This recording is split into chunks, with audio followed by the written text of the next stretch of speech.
There is a kind of pain that never makes a sound. It hides behind smiles. It lives in the quiet moments. And in the Black community, this silent pain has been passed down like an unwanted inheritance, carried through generations who were taught to survive, not to heal. But today, something is changing. For the first time, people are beginning to talk about the weight, the wounds, and the truth that has been buried for far too long. This is the story of a secret finally breaking the surface. There is a kind of pain that does not scream, a kind of pain that hides behind laughter, behind strength, behind the unspoken rules passed quietly from parent to child. In the Black community, this silent pain has lived for centuries. It was never given a name, never given a safe place, never given permission to breathe.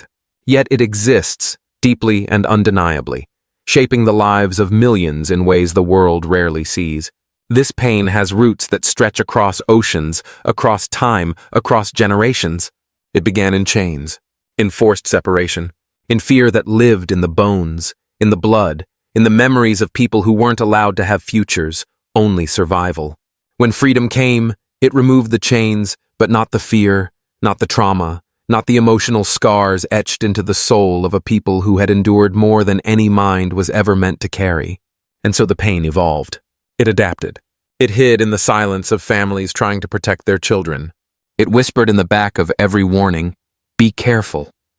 Don't draw attention. Don't make them angry." It shaped the way children learned to navigate the world, not with innocence but with caution, not with assumption but with awareness. As years passed, the pain became generational, no longer just a memory, but an inheritance. A quiet inheritance, a weight passed down through habits, fears, reactions, expectations, and the belief that to survive, you must never show weakness. In many Black households, you were taught to be strong before you were ever taught to feel. Strength became the first language. Silence became the second.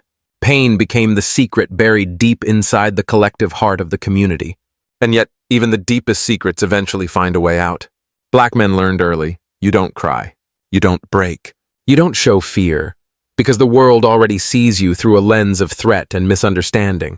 So they built walls, thick ones. Walls to survive, walls to stay safe, walls to carry the expectations placed on them by their families and the heavy stereotypes placed on them by society. But behind those walls lives exhaustion, a constant state of alertness, the pressure of proving your humanity in spaces that question it, the burden of being the protector in a world that often refuses to protect you, the loneliness of never being allowed to say, "I'm hurting." Because for many Black men, pain is a private battle fought in silence. Black women carry a different weight. A weight born from generations of being the backbone of families, the emotional glue of communities, the unspoken healers of wounds they never asked to inherit. The world celebrates them for their strength. But strength has become a mask, one that hides exhaustion, burnout, heartbreak, and the overwhelming expectation to hold everything together even when they are falling apart inside. The phrase "strong Black woman" sounds empowering. But for many, it feels like a prison. It tells them they cannot rest. It tells them they cannot break. It tells them they must endure pain with grace, carry everyone else's burdens, and suppress their own.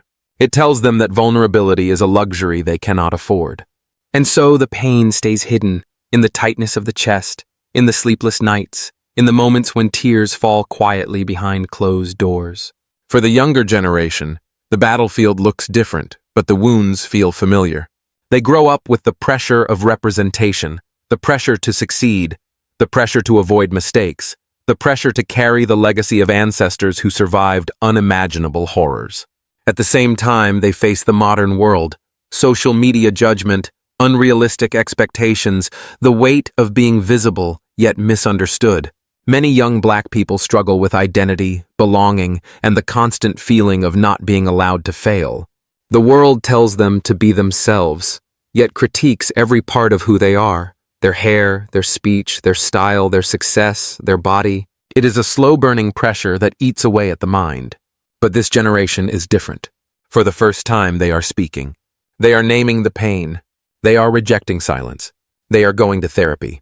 They are asking questions their parents never dared to ask. They are breaking the rules that once defined survival. They are rewriting the emotional blueprint of the community. And that is the beginning of a revolution. For decades, therapy felt foreign, unreachable, untrustworthy, unfamiliar. Many Black people walked into mental health systems where nobody looked like them. Nobody understood their cultural code. Nobody recognized the historical trauma woven into their lives. So they stopped going, or never went at all. But now, a new chapter is forming. Black therapists are rising. Community healing circles are growing. Conversations in barbershops and beauty salons are changing. People are saying phrases their grandparents never said. I'm tired. I'm overwhelmed. I need help. I can't keep carrying this alone. And those words are powerful, because speaking pain is the first step toward healing it. Trauma doesn't always show itself through tears. Sometimes it shows up in fear of abandonment, in anger that feels too sharp, in perfectionism, in shutting down emotionally, in always needing to be in control, in feeling unsafe even when you are safe, in never trusting that good things will last. These patterns move through generations like echoes, repeating until someone stops and listens. Healing is not easy. It asks you to open wounds that were never allowed to heal. It asks you to feel emotions you were taught to bury. It asks you to rest when the world tells you to keep going. It asks you to forgive yourself for carrying pain that was never yours to begin with. It asks you to love parts of yourself you were taught to hide. But healing is possible. It begins in whispers, in conversations late at night, in therapy rooms, in journal pages, in community circles, in honest moments with trusted people, in the courage to say, I want something better for myself, for my family, for the generations after me. Across the Black community, a transformation is happening. A movement from survival to healing, from silence to expression, from inherited trauma to inherited peace. Healing is no longer a secret. It is becoming a priority, a declaration, a birthright. The pain was real. The trauma was deep. The silence was heavy. But the story does not end with suffering. The story ends with awakening, with truth, with voice, with freedom. And now, the secret that has been buried for centuries is finally rising. Black people deserve healing. They deserve softness. They deserve rest. They deserve joy. They deserve lives not shaped by fear, but by possibility. What was hidden is no longer hidden. What was silent is beginning to speak. What was carried alone is now shared. And this time, the story won't be buried again. Healing is not only personal, it is collective. And collective healing requires something even deeper, understanding the emotional architecture of an entire community. Generations of Black families have lived with a constant hum of survival in the background. Even in moments of joy, even in moments of peace, there is an inherited instinct to stay alert, to stay cautious, to stay ready for something to go wrong. This emotional preparedness, once a tool for survival, became a quiet burden passed from one era to another. Inside many homes, children learn early what their parents never say out loud. The world sees them differently. They are taught how to navigate spaces, how to avoid danger, how to move carefully, how to protect themselves from misunderstandings that could become threats. These lessons come from love, but they also come from fear. And fear, even when it protects, leaves a mark. As children grow into adults, these emotional lessons become internal programming. They appear in relationships, in friendships, in workplaces, in moments when someone flinches without understanding why, or shuts down emotionally before anyone gets too close. Trauma teaches caution, and caution, when repeated for generations, becomes identity. But identity is shifting. A new consciousness is rising within the Black community, one that recognizes the difference between survival and freedom. For many, surviving was the goal because surviving was the only option. Now there is space for something more: healing, expression, softness, and self-discovery. You can feel this shift everywhere. In art, where Black creators explore vulnerability, grief, intimacy, and emotional truth. In music, where artists speak openly about anxiety, depression, heartbreak, and healing. In schools, where Black students demand mental health support. In workplaces, where employees speak openly about burnout and emotional safety. In families, where younger generations challenge the "don't talk about it" culture that shaped their parents and grandparents. Healing is becoming part of the culture, but healing is also complicated. It requires facing truths that hurt. It means admitting that silence didn't protect as much as everyone hoped. It means recognizing that generations carried wounds they never deserved. It means honoring the pain of the past while choosing not to pass the same weight to the future. And yet this new generation is willing.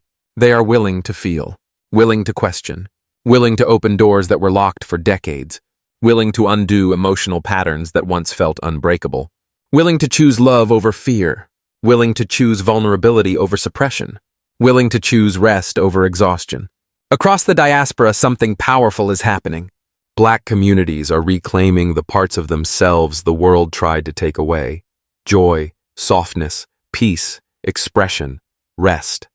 People are learning that mental health is not a private shame, but a public right. Families are learning that love does not require silence. Relationships are learning that connection requires honesty. Communities are learning that healing is not just personal, it is cultural. Every story told, every tear released, every vulnerable conversation shared becomes part of a larger movement. A movement that says the emotional lives of Black people matter as much as their resilience. A movement that insists that trauma does not define identity, and healing can be inherited just as deeply as pain once was. The hidden pain is no longer hiding. The secret is no longer silent. Healing is here, growing quietly, spreading through generations like a new kind of legacy, one built not on fear or survival, but on truth, release, and transformation. And for the first time in a very long time, many Black people are beginning to believe something powerful. They deserve a life not shaped by what was done to them, but by what they choose to become.